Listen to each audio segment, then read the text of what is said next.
الحمد لله نحمده ونستعينه ونستغفره ونؤمن به ونتوكل عليه ونعوذ بالله من شرور أنفسنا ومن سيئات أعمالنا من يهده الله فلا مضل له ومن يضلل فلا هادي له أشهد أن لا إله إلا الله وحده لا شريك له وأشهد أن محمدًا عبده ورسوله أما بعد فإن أصدق الحديث كتاب الله وخير الهدي هدي محمد صلى الله عليه وسلم وشر الأمور محدثاتها وكل محدثة بدعة وكل بدعة ضلالة وكل ضلالة في النار فأعوذ بالله السميع العليم من الشيطان الرجيم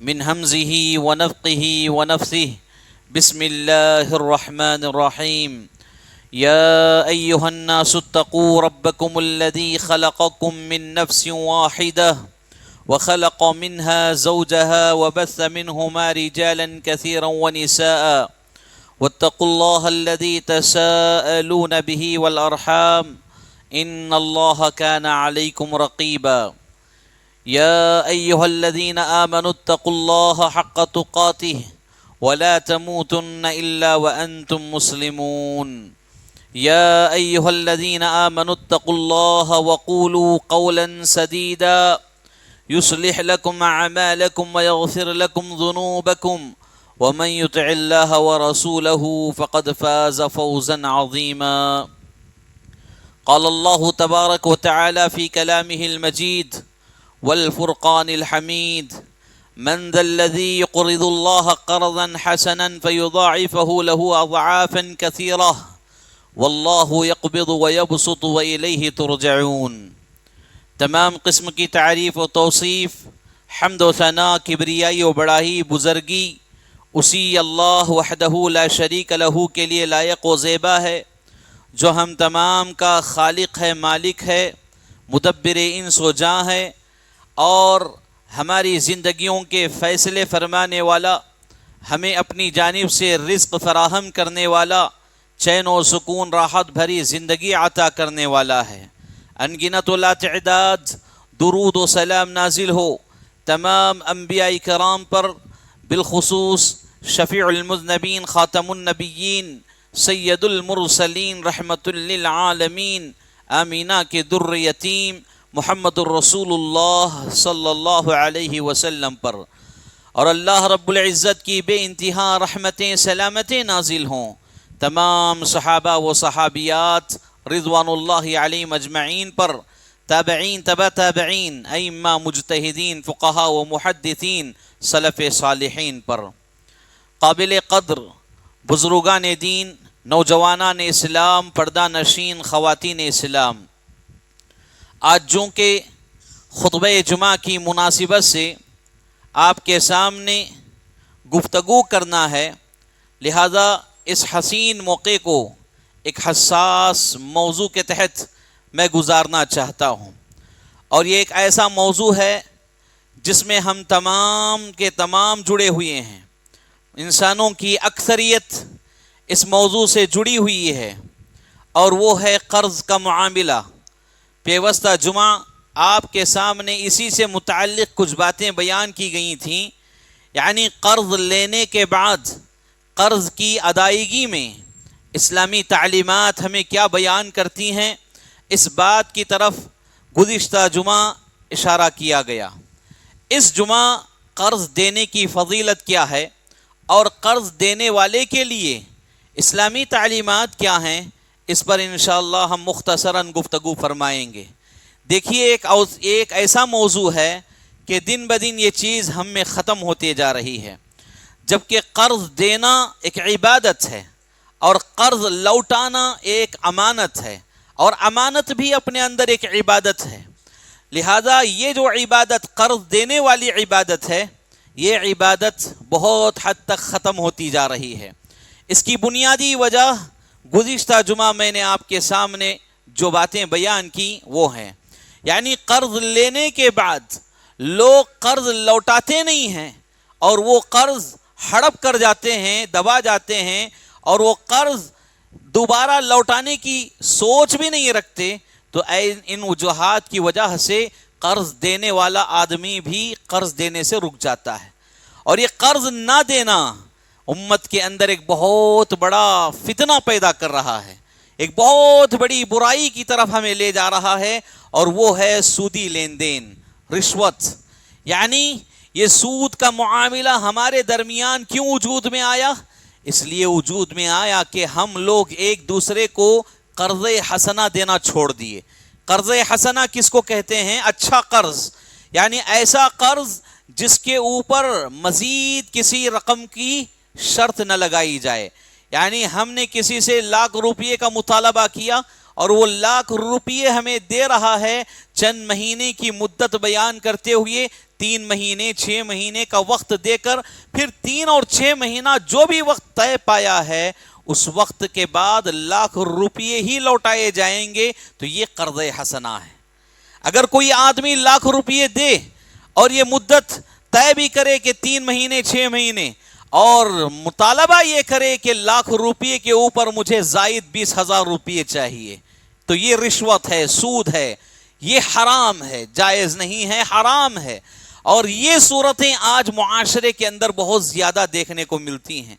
3 مہینے کا وقت دیا گیا، اگر 3 مہینے سے آپ آگے بڑھ گئے تو پھر 20,000 کا جو مطالبہ تھا اس میں مزید اور 10,000 کا اضافہ کیا جاتا ہے، اور آپ کے لیے 6 مہینے کا وقت مقرر کیا جاتا ہے۔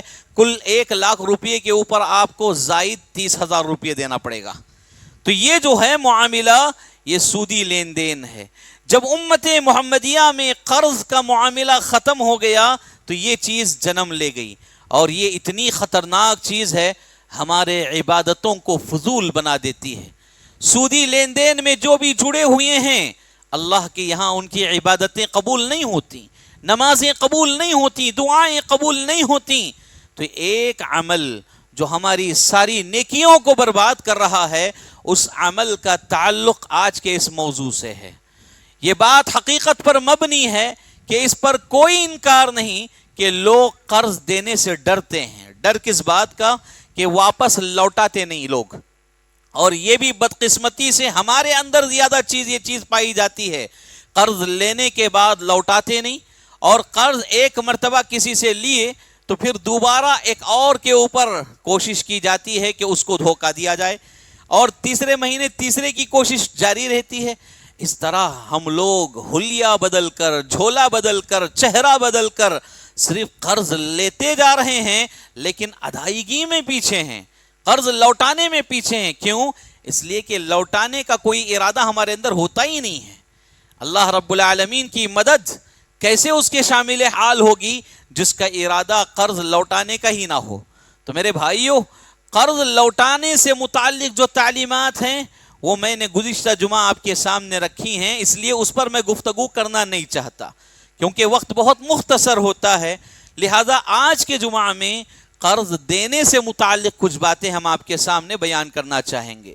سب سے پہلی بات یہ کہ اگر مسلم معاشرے میں سود کا خاتمہ کرنا ہے تو یہاں پر صاحب ثروت، جو مالدار قسم کا شخص ہے، وہ آگے بڑھے، اور اس کا اجر و ثواب بھی اللہ رب العالمین کی جانب سے اسے ملنے والا ہے۔ یعنی کچھ ایسے غریب لوگوں کو جنہیں قرض کی ضرورت ہے، وہ قرض دے اور ان سے متعلق مکمل تفتیش کر کے دے، یعنی ان کے بارے میں معلومات حاصل کر کے دے کہ وہ آدمی کتنا امانت دار ہے، کتنا امین ہے، وعدے کا کتنا پکا ہے، اور عہد کا کتنا پاس و لحاظ رکھتا ہے۔ یہ ساری باتیں معلوم کر کے اس کو قرض دیا جا سکتا ہے۔ قرض دینے میں بنیادی بات یہ بھی یاد رہنی چاہیے کہ قرض اتنا نہیں دینا کہ جس کی وجہ سے ہم خود قرض لینے کی حالت میں آ جائیں، بلکہ اتنا دیا جائے پھر دینے کے بعد ہمارے اوپر کوئی اثر نہ پڑے، ہمارے بیوی بچوں پر کوئی اثر نہ پڑے، تو اتنی مقدار میں قرض دیا جا سکتا ہے۔ خطبہ مسنونہ کے بعد میں نے آپ احباب کے سامنے سورۃ البقرہ کی آیت نمبر 245 پڑھی ہے۔ اس آیت کریمہ میں اللہ سبحانہ و تعالی فرما رہا ہے: من ذا الذی یقرض اللہ قرضا حسنا فیضاعفہ لہ اضعافا کثیرہ واللہ یقبض ویبسط والیہ ترجعون. کہ کون ہے جو اللہ رب العزت کو اچھا قرض دے تاکہ وہ اس کا بڑا چڑھا کر اجر و ثواب تمہیں لوٹائے. اور آگے کہا جا رہا ہے واللہ یقبض ویبسط والیہ ترجعون. تنگی اور خوشحالی یہ دونوں چیزیں اللہ رب العالمین کی جانب سے ہی ہیں. وہ اللہ ہے جس کی طرف تم تمام کو لوٹ کر جانا ہے. اس آیت کریمہ میں بنیادی طور پر ایک بات یہ بیان کی گئی کہ اللہ رب العالمین کو اچھا قرض دینے والا کون ہے. اللہ تبارک و تعالیٰ کو کیا ہم قرض دے سکتے ہیں؟ اللہ رب العالمین ہمارے قرضوں کا محتاج ہے؟ نہیں، وہ تو بے نیاز ہے، وہ کسی کا محتاج نہیں، ہم سب اس کے محتاج ہیں. لیکن اللہ نے یہاں کیوں کہا من ذا الذی یقرض اللہ قرضا حسنا؟ کون ہے جو اللہ رب العالمین کو قرض حسنا دے؟ یہاں پر مفسرین نے یہ بات بیان فرمائی کہ لوگوں کی مدد کرتے ہوئے لوگوں کو قرض حسنا دینا گویا کہ اللہ کو قرض حسنا دینا ہے. یعنی اللہ تبارک و تعالیٰ تو ہمارے قرضوں کا محتاج ہے ہی نہیں. اللہ تبارک و تعالیٰ کو اس چیز کی ضرورت بھی نہیں. سارے عیبوں سے پاک میرے مالک کی ذات ہے، یہ بات مان کر چلیں. لیکن یہاں پر لوگوں کی مدد کرنے کو اللہ رب العالمین کو قرض حسنا دینا کہا گیا ہے. جو آدمی مجبور ہے، پریشان ہے، حالت سے مارا ہوا ہے، بیچارہ گھر کے معاملے میں دیگر معاملات میں حد سے زیادہ پریشان ہے، تو ایسے آدمی کو قرض دے کر اللہ رب العالمین کے یہاں اس کا بڑا چڑھا کر اجر و ثواب پا سکتے ہیں. اور اللہ نے یہ بات بھی بیان کی کہ مشکل بھی اللہ کی جانب سے ہے اور خوشحالی بھی اللہ کی جانب سے ہے. تو اللہ تبارک و تعالیٰ پر یہ ایمان رکھنا ہے کہ مشکل اللہ کی طرف سے ہی آتی ہے اور خوشحالی بھی اللہ کی طرف سے آتی ہے. تو اس آیت کریمہ سے مختصراً یہ پیغام دیا جا رہا ہے کہ جب کبھی کسی تنگ دست آدمی کو دیکھو تو اس کو قرض حسنا دو، اور یہ قرض حسنا اللہ تبارک و تعالیٰ کو دینے کا برابر ہے، اور اللہ تبارک و تعالیٰ اس کا بدلہ آپ کو قیامت کے دن، آخرت کے دن بڑا چڑھا کر اس میں اضافہ کر کے لوٹائے گا. تو ایک اچھے بہترین تاجر، بہترین مالدار کا یہ سوچنا ہوتا ہے کہ میں اللہ تبارک و تعالیٰ کو قرض دوں اور اس کا پورا بلکہ اس سے زیادہ بدلہ آخرت میں پاؤں. تو ایک نیک متقی مومن تاجر، مومن کاروباری اور مومن مالدار آدمی کی یہ سوچ ہونی چاہیے. اس طرح قرآن مجید میں متعدد مقامات پر اللہ تبارک و تعالیٰ نے اس عمل کی ترغیب دلائی ہے. چنانچہ سورۃ المزمل میں آپ پڑھیں گے اللہ تبارک و تعالیٰ فرما رہا ہے وَأَقْرِضُ اللَّهَ قَرْضًا حَسَنًا. اللہ رب العزت کو قرض حسنا دو. اللہ تبارک و تعالیٰ کو قرض حسنا دینے کا مطلب، اچھا قرض دینے کا مطلب، کسی غریب محتاج تنگ دست بندے کو بغیر سود کے آپ قرضہ دو اور لیتے وقت اتنا ہی لو. تو اگر ایسا کوئی بندہ کرے گا اللہ رب العالمین اس کا اجر بڑا چڑھا کر اسے آخرت کے دن عطا فرمائے گا. میرے بھائیوں، ایک اور مقام پر اللہ سبحانہ و تعالیٰ نے سورۃ الحدید کی آیت نمبر 18 میں بیان فرمایا ان المصدقین والمصدقات وَأَقْرِضُوا اللَّهَ قَرْضًا حَسَنًا يُضَاعَفُ لَهُمْ، کہ سچ بولنے والے مرد اور سچ بولنے والی عورتوں کے لیے، اللہ کو قرض حسنا دینے والوں کے لیے اللہ تبارک و تعالیٰ کے یہاں بڑا چڑھا کر اجر و ثواب ملنے والا ہے، اس کا بدلہ ملنے والا ہے. تو یہ آیات ہمیں اس بات کی طرف ترغیب دلاتی ہیں کہ محتاج اور تنگ دست کو قرض حسنا دے کر اس کی مدد کرنا گویا اللہ رب العالمین کو قرض حسنا دینا ہے، اور اس کا اجر و ثواب اللہ کے یہاں ہمیں ملے گا. ایک تو دنیا میں یہ قرض ہماری طرف لوٹایا جائے گا، دوسرا فائدہ یہ ہے کہ اللہ کے یہاں آخرت میں اس کا بڑا بہترین اجر ہمیں ملنے والا ہے.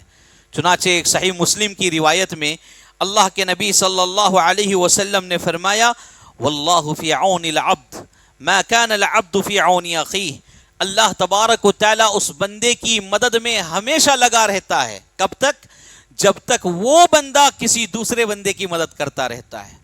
یعنی ایک بندہ دوسرے بھائی کی مدد کرتا رہے گا تو اللہ تبارک و تعالیٰ اس کی برابر مدد کرتا رہے گا.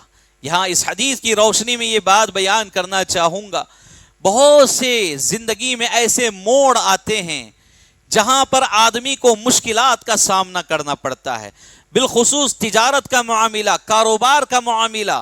جب کبھی ایسے مشکلات آ جائیں تو آپ کسی تنگ دست، مجبور، پریشان زدہ آدمی کو اس کی مدد کر کے دیکھیں، اللہ تبارک و تعالیٰ تمہاری مدد کرے گا۔ جب تک بندوں کی مدد دوسرا بندہ کرتا رہے گا، اس دوسرے بندے کی مدد اللہ تبارک و تعالیٰ کرتا رہے گا۔ جیسے ہی اس کا ہاتھ بندوں سے ہٹ جائے، اپنے بھائیوں پر مدد کرنے سے رک جائے، اللہ تبارک و تعالیٰ کی مدد بھی اس پر رک جاتی ہے۔ لہذا یہ حدیث بھی ہمیں اس بات کی طرف ترغیب دلاتی ہے کہ قرض حسنہ دینے کی بڑی فضیلت ہے اسلام کے اندر۔ آئیے خطبہ جمعہ کا ایک دوسرا پہلو ہے کہ تنگ دست آدمی کو قرض دینے کے بعد اگر وہ 3 مہینے 5 مہینے جو بھی وقت مقرر کیا ہے، اس وقت میں وہ ادا نہیں کر پا رہا ہے، یعنی اس کی مجبوری اور بڑھ گئی، تنگی اور بڑھ گئی، تو قرض دینے والے کے لیے ایک اہم تعلیم اسلام نے یہ دی کہ اس کے لیے مہلت دیں، اس کے لیے آسانی کریں۔ کیوں؟ اس لیے کہ اس کے لیے آسانی کرنے میں بھی اس کے لیے اجر و ثواب رکھا گیا ہے۔ صحیح بخاری کی ایک روایت ہے، امام بخاری رحمۃ اللہ علیہ نے اس حدیث کو اپنی صحیح میں حدیث نمبر 2070 پر 8 کے تحت نقل فرمایا۔ پیارے نبی صلی اللہ علیہ وسلم نے ایک شخص سے متعلق گفتگو فرما رہے ہیں کہ ایک تاجر تھا، بہت بڑا مالدار آدمی، اللہ نے اس کو بہت کچھ عطا کیا تھا، اور اس کی ایک بڑی خوبی یہ تھی کہ وہ غریبوں، محتاجوں، تنگ دستوں کو قرضہ دیا کرتا، اور قرضہ دینے کے بعد جب اپنے لوگوں کو، اپنے غلاموں اور نوکروں کو حکم دیتا کہ وہ اصولی کر کے لائے، یعنی قرض اصول کر کے لایا جائے۔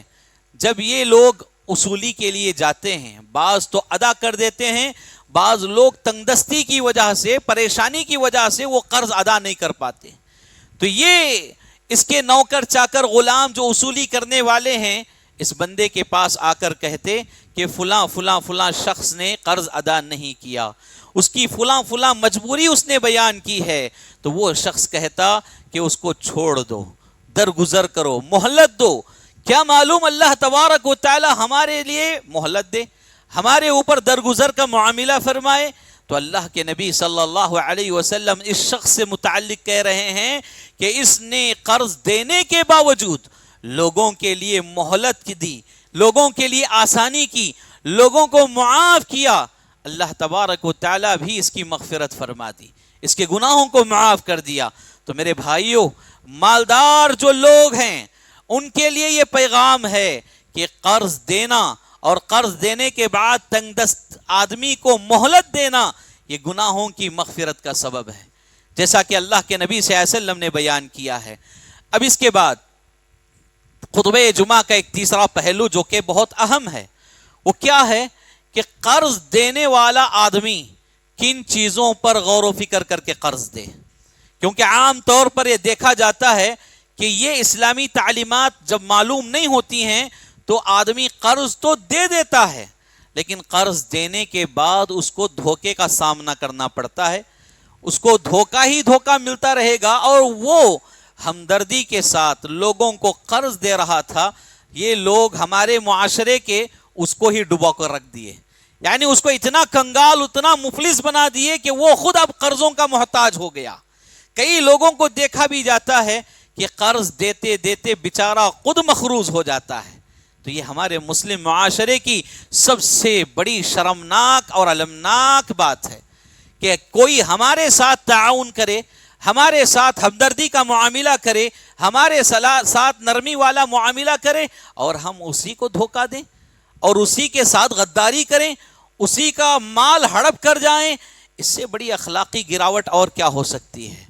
میرے بھائیوں، کچھ لوگ ایسے بھی ہوتے ہیں اللہ والے، اللہ ان کے اس عمل کو قبول فرمائے، ان کے پاس مال نہیں ہوتا دینے کے لیے، لیکن مال سے زیادہ اہمیت والی چیز ان کی زبان ہوتی ہے، ان کا وقار ہوتا ہے، ان کی عزت ہوتی ہے، اور معاشرے میں ان کا ایک نام ہوتا ہے، شہرت ہوتی ہے۔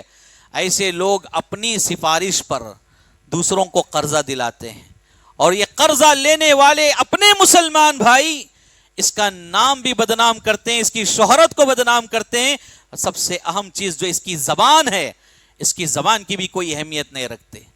یعنی تنگدستی ہے تو وہ بات الگ، اچھے خاصے لوگوں کو دیکھا گیا لباس کے اعتبار سے، سواریوں کے اعتبار سے، رہن سہن مکان کے اعتبار سے، کھانے کھلانے کے اعتبار سے بڑے فراخ دل، کشادہ دل معلوم ہوتے ہیں، لیکن جب قرض لوٹانے کی بات آتی ہے تو دل چھوٹا ہو جاتا ہے.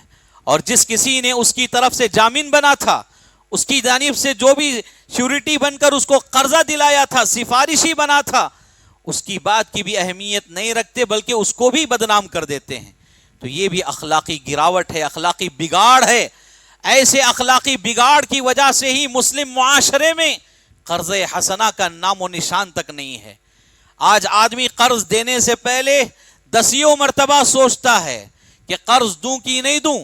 جناب حالت تو یہاں تک پہنچی ہے، سگا بھائی سگے بھائی کو قرض نہیں دے پا رہا ہے.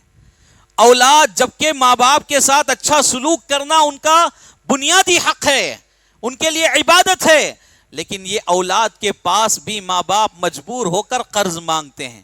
اور ماں باپ کو قرض دینے پر بھی آدمی 10 مرتبہ سوچ رہا ہو، کتنی شرم کی بات ہے ایک مسلمان کے لیے. آج مسلم معاشرے میں یہ حالات چل رہے ہیں، اسی لیے آج اس موضوع کی اہمیت آپ کے سامنے رکھنے کی ضرورت محسوس کی گئی. میرے بھائیوں، قرض دینے والے کے لیے اسلام میں کچھ تعلیمات ہیں، ان تعلیمات پر عمل کرتے ہوئے وہ قرض دے، انشاءاللہ دھوکے سے وہ محفوظ رہے گا، نقصان سے محفوظ رہے گا. کم از کم اللہ رب العالمین کے یہاں آخرت میں جنت تو اسے ملے گی، اتنا بڑا فائدہ تو ضرور اسے ملے گا. سب سے پہلی تعلیم، قرض دینے والا آدمی سب سے پہلے یہ ارادہ کرے کہ قرض خالص اللہ کی رضا کے لیے دے رہا ہوں، یعنی اس میں اللہ رب العالمین کی خوشنودی مقصود ہو. یعنی قرض دینے والا آدمی یہ سوچے کہ میں جو قرض دے رہا ہوں یہ صرف میرے رب کو خوش کرنے کے لیے، واہ واہی کے لیے، تعریف حاصل کرنے کے لیے، نام بنانے کے لیے ہرگز نہ ہو. اگر نیت اس طرح خالص ہو، جیسے نماز ہم پڑھ رہے ہیں خالص اللہ کے لیے اگر نیت ہے وہ نماز قابل قبول ہے. صدقہ دے رہے ہیں، نیت خالص ہے، صدقہ قبول ہے. اسی طرح قرض دینا بھی ایک عبادت ہے، اگر اس عبادت میں خالص اللہ کی رضا کی نیت نہ ہو وہ عبادت قابل قبول نہیں ہے. یعنی اللہ رب العالمین کو خوش کرنے کے لیے قرض دیا جائے، اور اللہ حقیقت میں اس سے خوش ہوتا ہے. جو غریب، مفلس، محتاج، تنگدست آدمی کو قرضہ حسنہ دے، یعنی بغیر سود والا قرض دے، تو اللہ تعالیٰ اس پر بہت زیادہ خوش ہوتا ہے. تو پہلی تعلیم اسلامی تعلیمات میں سے یہ ہے، قرض دینے والا آدمی اپنی نیت کی اصلاح کرے، خالص اللہ کی رضا کی خاطر وہ قرض دے. نمبر 2، قرض دیتے ہوئے احسان نہ جتلائے. بہت سارے لوگوں کو دیکھا جاتا ہے کہ احسان جتلاتے ہیں کہ آج کے دن میں تجھے قرض دوں گا، کل بڑا ہونے کے بعد مجھے نہیں بھولنا، میرا احسان ہمیشہ یاد رکھنا، کل کو کوئی ایسی ضرورت پڑ گئی تو میرے لیے تو مددگار بننا. اس طرح کے بے جا شروط لگا کر قرض دے رہے ہیں، اور قرضہ دینے کے بعد بھی وہ قرضہ چکا بھی دے، لوٹا بھی دے، زندگی بھر یہی زبان پر رہتا ہے کہ تمہارے لیے میں نے فلاں وقت میں مدد کی تھی تبھی جا کر تم نے اتنی ترقی کی. اور یہ تانا صرف اس تک نہیں رہتا بلکہ اس کے بچوں تک بھی یہ بات سناتے ہیں کہ تمہارے باپ کو فلاں وقت میں ہم نے احسان کیا تبھی جا کر تمہارے باپ نے اتنا مال کمایا، ورنہ آج وہ در در کی ٹھوکریں کھاتا. تو یہ احسان جتلانا اس کی ساری نیکیوں کو برباد کر دیتا ہے. صرف قرض دینے کے عمل کو نہیں بلکہ اس کی نمازیں، روزے، صدقات، خیرات، جتنی عبادتیں ہیں ساری عبادتیں فضول ہو جائیں گی احسان جتلانے پر. لہذا قرض دیتے ہوئے یا قرض دینے کے بعد یا پھر زندگی میں کبھی بھی احسان نہیں جتلانا چاہیے. نمبر 3، اسلامی تعلیمات میں تیسری تعلیم یہ دی جاتی ہے، قرض کے مال پر کسی زائد مطالبے کی شرط یا خواہش نہ رکھی جائے. یعنی ہم قرض دے رہے ہیں، اس کے اوپر کوئی ایسا کنڈیشن نہیں ہونا کہ 1,00,000 روپے دے رہا ہوں تو 1,20,000 روپے لوٹائیں گے. یہ جائز نہیں ہے، یہ سود ہے، حرام ہے. اور کوئی خواہش، یعنی میں قرض تو دے رہا ہوں، اب دل میں خواہش یہ ہے کہ اس کے ذریعے میں فلاں کام نکال لوں گا، یعنی میرا کام اس کے پاس بن سکتا ہے اور میرے کام بننے کے لیے میں قرض دوں، تو یہ نیت درست نہیں ہے، یہ خواہش بھی درست نہیں ہے۔ یعنی قرض دینے پر جو اجر و ثواب انسان کو ملنا ہے، ایسی کھوٹی نیت، ایسی کھوٹی خواہش پر اس کو اجر و ثواب نہیں ملتا۔ تو ایک اہم تعلیم، سود سے مکمل اجتناب کیا جائے، سود سے مکمل دور رہا جائے۔ میرے بھائیو، جب ایک مسلم معاشرے پر نظر ڈالی جاتی ہے، بہت افسوس ہوتا ہے کہ بہت سارے لوگ اس چیز کو کاروبار بنائے ہوئے ہیں، سودی لین دین کو، جبکہ ان کے پاس مال ہوتا ہے۔ یہ مال کیسے آیا؟ اللہ رب العالمین کی جانب سے، اور مال دوسروں کو قرض کے طور پر دے کر ماہانہ ان سے وڈی وصول کرتے ہیں، سود لیتے ہیں، اور سود پر سود ماہانہ لے رہے ہیں، اور الگ سے اپنا کاروبار بھی چل رہا ہے، الگ سے ایک کاروبار بھی چلتا ہے۔ پھر اس کے بعد کئی لوگوں کو وہ قرضہ دے کر سود بھی وصول کرتا رہتا ہے۔ اس میں مرد احباب بھی نہیں ہیں، بہت سی خواتین بھی اس میں شامل ہیں۔ اب خواتین کے لیے سب سے آسان کام کیا ہے؟ سود دینا۔ یعنی ان کے پاس کچھ پیسے جمع ہو گئے، محلے کی خواتین میں، ایک دو چار خواتین میں وہ قرضہ دے دیتے ہیں 50,000 40,000 کے حساب سے، اور مہینہ مہینہ قرض کے ساتھ ساتھ اس پر سود بھی وصول کرتے رہتے ہیں۔ اور اس طرح کر کے عورتیں بھی، مرد احباب بھی، اللہ اکبر، سودی کاروبار میں آگے بڑھ رہے ہیں۔ اور اسی سے متعلق قرآن مجید میں کہا گیا، یمحق اللہ الربا ویربی الصدقات۔ اللہ تبارک و تعالی ربا کے ذریعے مال میں برکت چھین لیتا ہے، اور صدقات کے ذریعے مال میں اضافہ ہوتا ہے۔ اور ربا سے متعلق، سود سے متعلق، رشوت سے متعلق قرآن مجید میں بے شمار باتیں بیان کی گئیں۔ لہذا اس طرح کی ناپاک چیزیں، ناپاک کمائی سے ہمیں اجتناب کرنے کی ضرورت ہے، بچنے کی ضرورت ہے۔ اسلامی تعلیمات میں قرض دینے والے کے لیے پانچویں اور اہم تعلیم یہ ہے کہ جب کبھی وہ قرض دے تو اس کو لکھ لیا کرے۔ یعنی قرض کو لکھنا، اور اس کے ضمن میں ایک بات یہ کہ اس پر کسی کو گواہ بنانا۔ یہ دونوں چیزیں قرآن اور حدیث سے ثابت ہیں۔ ہم لوگ یہ چیز اصولاً عمل نہیں کرتے، تبھی جا کر آگے دھوکہ کھانا پڑتا ہے۔ اللہ تبارک و تعالیٰ نے سورہ بقرہ کی آیت نمبر 280 پر 2 میں کہا، یا ایھا الذین آمنوا اذا تداینتم بدین الی اجل مسمی فاکتبوہ۔ یہ آیت جو ہے قرآن مجید کی سب سے بڑی آیت ہے۔ یعنی الفاظ اور حروف کے اعتبار سے قرآن مجید میں سب سے بڑی اگر کوئی آیت ہے تو یہی آیت ہے۔ اللہ تبارک و تعالیٰ نے اتنی بڑی آیت قرض سے متعلق، لین دین سے متعلق اور اس کے اصول و ضوابط سے متعلق بیان کی، تو آپ اندازہ لگا سکتے ہیں کہ قرآن مجید میں قرض کے معاملے میں اتنی بڑی آیت، جبکہ اس سے بڑی آیت قرآن میں کوئی نہیں ہے۔ اتنی بڑی آیت اللہ تبارک و تعالیٰ نازل فرمائی۔ عظمت اور مقام کے اعتبار سے دیکھا جائے تو آیت الکرسی پورے قرآن مجید کی بڑی آیت ہے، لیکن حروف، الفاظ، اصول و ضوابط، شرائط اور فقہی مسائل کے تحت دیکھا جائے تو یہ آیت سورہ بقرہ کی آیت نمبر 280 پر 2 بڑی آیت ہے۔ اتنی بڑی آیت اللہ تعالیٰ قرآن مجید میں قرض سے متعلق بیان کیا تو آپ اس موضوع کی اہمیت کو سمجھ سکتے ہیں۔ جب کبھی قرض دو، کتنا قریبی دوست ہو، رشتہ دار ہو، فلاں ہو، قرآن مجید پر عمل کرنا یہ ہمیں نقصان سے بچا سکتا ہے۔ اور میرے بھائیوں، بھروسہ اپنی جگہ، لیکن قرآن پر عمل کرتے ہوئے کوئی لکھ کر رکھ لے تو اس پر بھی اس کو اجر و ثواب ملے گا، کیونکہ وہ قرآن پر عمل کر رہا ہے، اللہ کی بات پر عمل کر رہا ہے۔ یہاں ایک نقطہ میں بیان کرتے چلوں کہ اگر کسی کا قرضہ کا معاملہ چل رہا ہو، اگر لکھنے کی بات ہو، سامنے والا آدمی ناراض ہو جاتا ہے، قرض لینے والا آدمی ناراض ہو جاتا ہے، کہتا ہے کہ میرے اوپر اتنا بھروسہ نہیں ہے، میرے بارے میں آپ لکھت لے رہے ہیں، لکھت میں میری گواہی لے رہے ہیں، کیا میرے اوپر بھروسہ نہیں ہے، یقین نہیں ہے، فلاں نہیں ہے؟ بھائی سب کچھ ہے، لیکن قرآن مجید کا بھی تو اصول ہے، اللہ رب العالمین کی تعلیمات کا تو بھی پاس و لحاظ ہونا چاہیے۔ تو قرض دینے والے کے لیے ایک بنیادی اہم تعلیم یہ دی گئی کہ قرض دے رہے ہوں تو اس کو لکھ لیں اور اس پر کسی کو گواہ بھی بنا لیں۔ نمبر 6، مقروض کو ضرورت کے وقت مہلت دینے کا ارادہ رکھیں۔ یعنی جسے ہم قرض دے رہے ہیں، دینے سے پہلے ہمارا ارادہ یہ بھی ہونا چاہیے کہ یہ آدمی اگر وقت پر ادا نہ کرے تو میں اس کے لیے مہلت دے دوں. مہلت دینے کی گنجائش ہے تو آپ قرضہ دیں، ورنہ آپ قرضہ نہ دیں. کیوں؟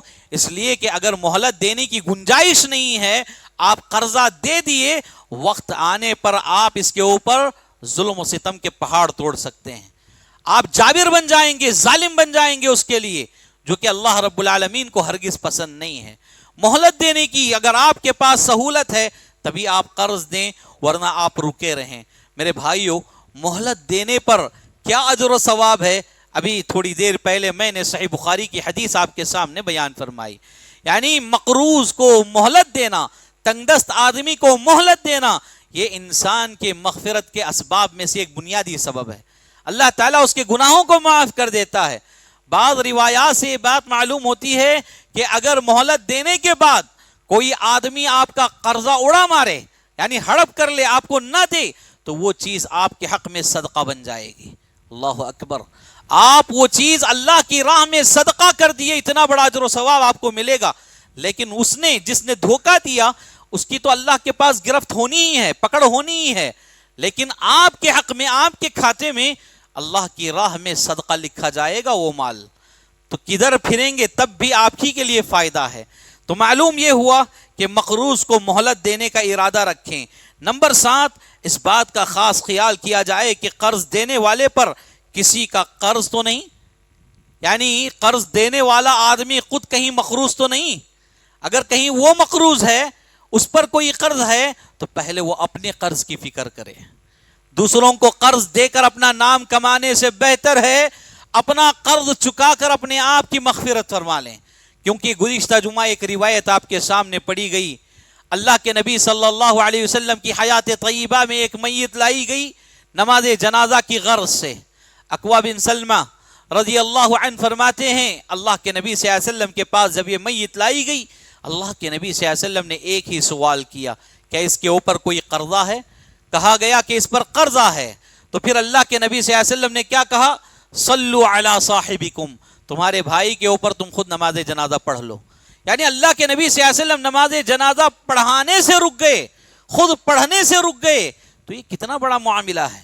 پھر سیدنا ابو قتادہ رضی اللہ تعالی عنہ نے وہ ذمہ داری لی، اس کا قرضہ چکتا کیا. پھر اللہ کے نبی صلی اللہ علیہ وسلم نے اس کی نماز جنازہ پڑھی. جب تک ابو قتادہ رضی اللہ تعالی عنہ نے اس کا قرضہ چکتا نہیں کیا، تب تک اللہ کے نبی صلی اللہ علیہ وسلم نے اس کی نماز جنازہ نہیں پڑھائی. آپ اندازہ لگا کر دیکھو میرے بھائیو.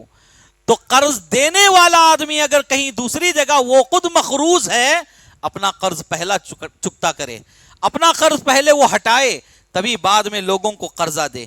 اور قرض دینے والا آدمی یہ بھی دیکھے کہ اس پر کسی کا مال ہڑپ کیا ہوا الزام نہ ہو. بہت سے لوگوں کو دیکھا جاتا ہے بہنوں کا مال ہڑپ کر جاتے ہیں. باپ کا انتقال ہو گیا، اب جو وراثت میں حصہ ملنا ہے، بیٹوں کو 2 حصے، بیٹی کو 1 حصہ، یہ 1 حصہ بھی نہیں دیتے یہ ظالم. وہ حصہ بھی ہڑپ کر جاتے ہیں اور وہ حصہ لے کر حج کر رہے ہیں، وہ حصہ لے کر مسجد بنانے میں مصلی کی جگہ دے رہے ہیں، وہ حصہ لے کر اور نیک کام کر رہے ہیں. اللہ کی قسم تمہارے لیے کوئی نیکی اس میں قابل قبول نہیں ہے، الٹا تمہیں اس پر گناہ ملے گا. بہنوں کا مال ہڑپ کر کے، بہنوں کا مال دبا کر اس طرح کے نیک کام کرنے سے کوئی فائدہ نہیں، الٹا گناہ ہوگا آپ کو. تو اس طرح کسی کا مال آپ نے دبایا ہے اور معاشرے میں قرضوں پر قرضے دے رہے ہیں اور اچھا نام کما رہے ہیں، کوئی فائدہ نہیں. جب تک آپ اس مال کو چکتا نہ کریں، جب تک آپ اپنے اوپر جو قرضہ ہے اس کو چکتا نہ کریں، تو پھر تب تک آپ قرضہ نہیں دے سکتے. اور اسی طرح نمبر 8، مقروض کے ساتھ نرمی والا معاملہ اختیار کریں. اس پر بھی بڑا اجر و ثواب ملنے والا ہے. بعض لوگوں کو دیکھا جاتا ہے قرض دینے کے بعد وہ یہ چاہتے ہیں کہ جہاں بھی دکھوں یہ سلام کرنا. اگر سلام نہیں کرتا ہے تو پہلے پوچھتا ہے فون کر کے، کیا جی سلام نہیں کر رہے، کیا ہوا تم نا، کب دیتی پیسے، اس طرح کا لہجہ. اور اس کے لیے طرح طرح کی ظالمانہ حرکتیں لوگ کرتے ہیں. اللہ سے ڈرے میرے بھائیو. آپ نے قرض دے کر اپنے اوپر احسان کیا ہے اپنے آپ کی آخرت بنانے میں، اور اس طرح کی بے جا ظالمانہ حرکتوں سے آپ اپنے آپ کو جنت میں لے جانے کے بجائے جہنم کی طرف لے جائیں گے. پھر تو اس طرح کا نرمی والا معاملہ چھوڑ کر سختی والا معاملہ نہیں کرنا چاہیے. قرض دینے والا آدمی قرض لینے والے آدمی پر نرمی کرے، یہ اس کے لیے مغفرت کا بھی سبب بنے گا. نمبر 9، اگر استطاعت ہے تو قرض کو معاف بھی کر دیں. بس اوقات کیا ہوتا ہے، آدمی مجبوری میں قرض تو لے لیا لیکن ادا نہیں کر پا رہا ہے، اتنی مجبوری اتنی پریشانی آ گئی کہ قرض ادا نہیں کر پا رہا ہے. یا بس اوقات ہوتا ہے وہ آدمی خود بستر پر پڑ جاتا ہے، بیمار ہو جاتا ہے، اب مسلسل اس کی بیماری اس کے ساتھ لگی ہوئی ہے، جڑی ہوئی ہے. ایسے میں قرض دینے والا آدمی اگر صاحب استطاعت ہے، مالدار ہے، قرض معاف کرنے سے اس پر کوئی اثر نہیں پڑتا ہے تو اس کو چاہیے کہ وہ قرض معاف کر دے، کیونکہ اللہ رب العالمین نے اس کی بڑی فضیلت بیان فرمائی. وَإِن كَانَ ذُو عُسْرَةٍ فَنَظِرَةٌ إِلَى مَيْسَرَةٍ وَأَن تَصَدَّقُوا خَيْرٌ لَكُمْ فَهُوَ خَيْرٌ لَكُمْ، کہ اللہ رب العالمین فرما رہا ہے اگر تمہارے پاس استطاعت ہے، طاقت ہے تو مہلت کا کام کریں یا پھر اس کا معاف ہی کر دیں، اس کا قرض ہی معاف کر دیں، یہ تمہارے لیے بہتر ہے. بہتر کس اعتبار سے؟ آخرت کے اعتبار سے. اس کے بدلے اللہ تعالیٰ آپ کو جنت عطا فرمائے گا. صحیح مسلم کی ایک روایت ہے، حدیث نمبر 3006، جس میں اللہ کے نبی صلی اللہ علیہ وسلم نے فرمایا جس کسی نے مقروض کو مہلت دی یا اس کے قرض میں سے تھوڑا حصہ یا پورا حصہ اس کا معاف کر دیتا ہے، اللہ تبارک و تعالیٰ ایسے شخص کو قیامت کے دن اپنے عرش کے سائے میں جگہ دے گا، جبکہ اس کے علاوہ کوئی سایہ نہیں ہوگا. کتنی بڑی فضیلت کی بات ہے. تو ان چیزوں پر، ان تعلیمات پر ہماری نظر ہونی چاہیے. آخری تعلیم اسلامی اعتبار سے، قرض معاف کرتے ہوئے کسی ناجائز فعل کی شرط نہیں لگانا کہ قرض معاف کر دیتا ہوں میرے ساتھ زنا کرنا، قرض معاف کر دیتا ہوں تیری بہن کے ساتھ میرا نکاح کر دینا، قرض معاف کر دیتا ہوں کہ تیرا گھر میرے نام پہ لکھ کے دینا. اس طرح کی چیزیں اگر آپ کریں گے تو آپ ظالم بن جائیں گے. قرض معاف کرنے کی جو فضیلت ہے وہ فضیلت اس طرح کے بیجا فضول شرائط لگائے بغیر اللہ کی رضا کی خاطر معاف کر رہا ہے، تبھی وہ فضیلت اس کو نصیب ہوگی، ورنہ وہ فضیلت نصیب نہیں ہوگی. اس کے علاوہ اور بھی اسلامی تعلیمات قرض سے متعلق بیان کیے جاتے ہیں لیکن وقت اجازت نہیں دیتا. میرے بھائیوں، خلاصہ کلام یہی ہے ہمارے معاشرے میں سب سے خطرناک برائی اگر کوئی چل رہی ہے تو وہ سود کا لین دین زیادہ ہو رہا ہے. اور لوگ اس کی طرف کیوں جا رہے ہیں؟ ایک تو مسلم معاشرے کے مالدار احباب قرض حسنہ نہیں دیتے، اور دوسری طرف مسلم معاشرے کے ہی کچھ لوگ ایسے ہیں جب ان مالداروں سے قرض لیتے ہیں تو وہ قرضہ چکتا نہیں کرتے، یعنی لوٹاتے نہیں ہیں. تو یہ دونوں طرف سے غلطی ہو رہی ہے. اگر آدمی دونوں طرف سے اگر اپنی اصلاح کی ایک ٹھان لے، انشاءاللہ مسلم معاشرے میں بہت حد تک سود کا خاتمہ ہو سکتا ہے. آخری بات یہ کہ قرض دینا تو عبادت ہے، لیکن دینے سے پہلے جس کو قرض دیا جا رہا ہے اس کے بارے میں تحقیق کر لینا عقل مندی ہے کہ یہ آدمی کیسا ہے، لوٹانے والا ہے کہ نہیں ہے، فلاں چیزیں پوری تحقیق کر لینا چاہیے. ورنہ خطبہ جمعہ سن کر جوش میں آپ قرضہ دے دیے لیکن اس نے قرضہ آپ کا لوٹایا نہیں تو پھر میرے پاس نہیں آنا کہ آپ کا خطبہ سن کر فضیلت میں قرضہ دے دیے تھے، اب وہ بندہ نہیں دے رہا ہے، آپ لوٹا دیجئے، تو یہ میرے اوپر نہیں ہے. تو عقل مندی والا عمل یہ دینے سے پہلے مکمل تحقیق کر لینا چاہیے، پھر اس کے بعد قرض دینا چاہیے. اللہ رب العالمین سے دعا ہے اللہ سبحانہ و تعالی ہمیں اس طرح کی عبادتوں میں آگے بڑھنے کی توفیق عطا فرمائے. ہمارے معاشرے سے اللہ سودی لین دین کا خاتمہ فرمائے. اللہ تبارک و تعالی جو احباب قرض دیے ہوئے ہیں ان کے مال میں برکت عطا فرمائے. جو قرض لیے ہوئے ہیں اللہ انہیں جلد سے جلد قرض ادا کرنے میں آسانی پیدا فرمائے.